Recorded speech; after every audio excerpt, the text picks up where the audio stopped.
Hello everyone and welcome to Retail Archaeology. Today we'll be taking a look at another really interesting store that we found during our recent trip to Pasadena, California. This is the original Whistle Stop, a store that has history dating all the way back to 1951 as the signage says there. This store was within walking distance of the hotel we were staying at, and one look through the windows and we knew this was someplace special.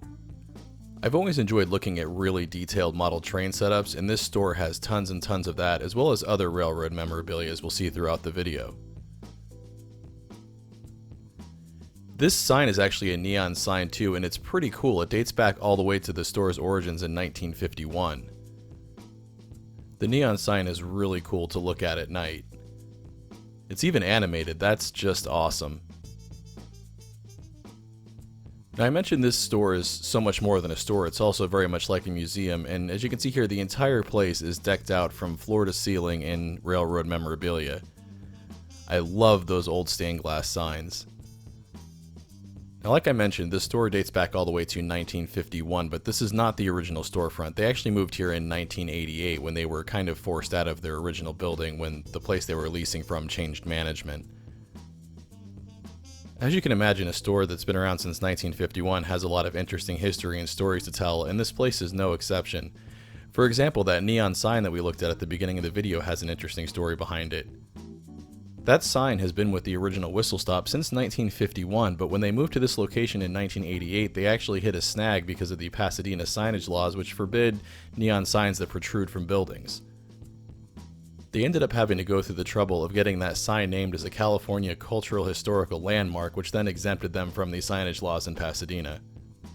And I'm glad they did, because that neon sign is actually what caught our eye the first night we were in Pasadena, and after kind of peeking through the windows, we knew that we had to visit this store during the day when it was open.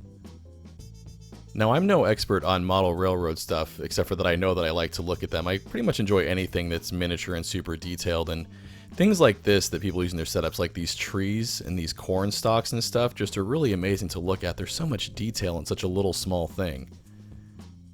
They have a section just full of books on model train stuff and railroad history, and this was a really fun section to look through.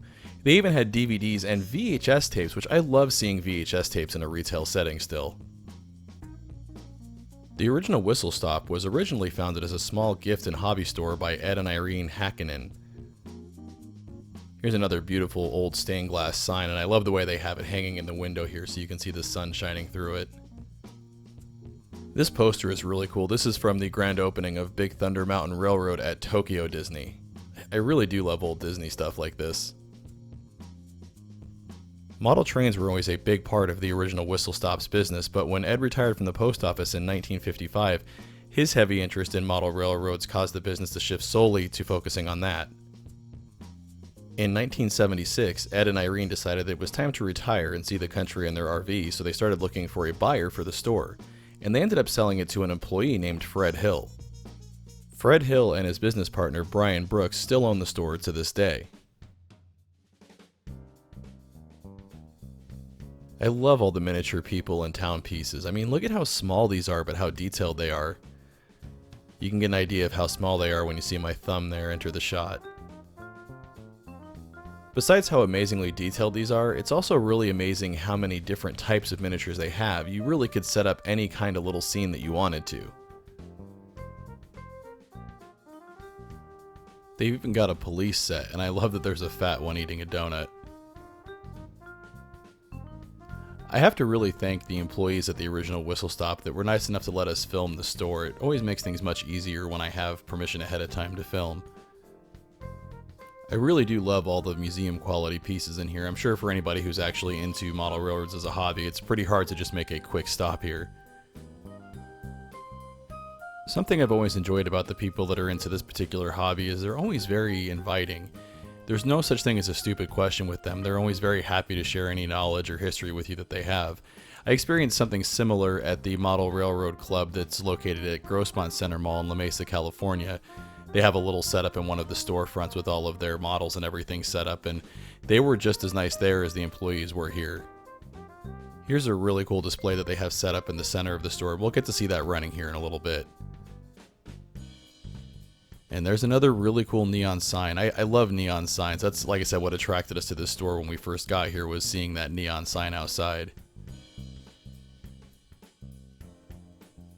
I love how much stuff they were able to display in this store without it feeling cluttered. A lot of hobbies seem to kind of have their peaks and valleys as far as interest goes, but based upon how long this store is in business and what we saw here, it doesn't look like model railroad collecting is going to slow down anytime soon. Like I mentioned, this store has a lot of interesting stories to tell, and this clock right here is one of those stories. It was purchased from Southern Pacific Company by the original owners, and they were actually going to take it with them, but the new owners demanded that it stay because the clock had become such a big part of the store. Here's another neat piece in the store. This model train was featured in the film The Greatest Showman, and as you can see, it's got autographs all over it. Now, it doesn't actually belong to the store, it belongs to a local model railroad club, but they didn't have anywhere prominent to display it where they could share it with the public, so the original Whistle Stop was happy to do that, of course. You see what I mean about this place being like a museum?